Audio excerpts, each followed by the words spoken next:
কংগ্রেসের উদ্যোগে রাজ্যের আইনশৃঙ্খলার অবনতির পরিপ্রেক্ষিতে এবং দিকে দিকে কংগ্রেসের বিধায়কদের বাড়িঘরে আক্রমণ এবং হত্যার ষড়যন্ত্রের প্রতিবাদ জানিয়ে আমরা আজকে কৈলাসহরের রাজপথে জেলা কংগ্রেস এবং যুব কংগ্রেসের উদ্যোগে একটা বিক্ষোভ মিছিল আমরা সংগঠিত করি এবং এই বিক্ষোভ মিছিলের রাজপথে আমরা কৈলাসহরের থানার সম্মুখে আমরা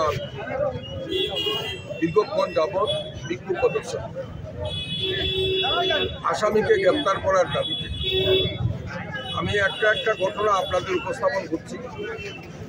আমাদের কৈলাসহরের বিধায়ক তথা কংগ্রেস পরিষদীয় দলনেতা বিরোধী সিনহাকে কমলপুরের মরাসরাতে প্রাণে মারার জন্য আক্রমণ করা হয়। পরবর্তী সময় পুনরায় বিরোধী সিনহাকে আক্রমণ করে রক্তাক্ত করা হয়। কংগ্রেস বিধায়ক সুদীপ রায় বর্মনকে তার বাড়িঘরে আক্রমণ করা হয়। আগরতলার বট্টপুকুরে জনসভা করতে গিয়ে বিধায়ক গোপাল রায়, বিধায়ক বিরোধী সিনহা, বিধায়ক সুদীপ রায় বর্মনের জনসভাতে আক্রমণ করা হয়। কিন্তু রাজ্যের রাজ্য পুলিশ প্রশাসন আজ অবধি এইসব ন্যাক্কারজনক ঘটনার জন্য একজন আসামিকে গ্রেপ্তার করা হয়।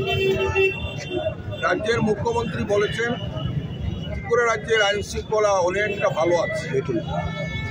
আমরা কংগ্রেস থেকে যা জিজ্ঞাসা করতে চাই, যদি রাজ্যের আইন শৃঙ্খলা অবনতি না হতো, রাজ্যের খুন, সন্ত্রাস, রাহাজানি এবং এই রাজ্যের ইতিহাসে আগরতলাতে একটা শফিকুর রহমান নামে একটা যুবককে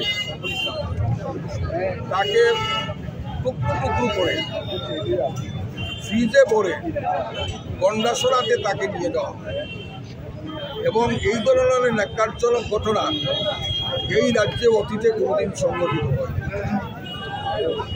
আমরা এই ঘটনার সঙ্গে যারা জড়িত আছেন, বিধায়কদের উপর আক্রমণের সঙ্গে যারা জড়িত আছেন, বিধায়কের বাড়ি করে যারা আক্রমণ করেছেন, যারা জড়িত আছেন, তাদেরকে অবিলম্বে গ্রেপ্তার করার দাবি জানিয়ে আজকে আমরা এখানে বিক্ষোভ মিছিল সংগঠিত করেছি।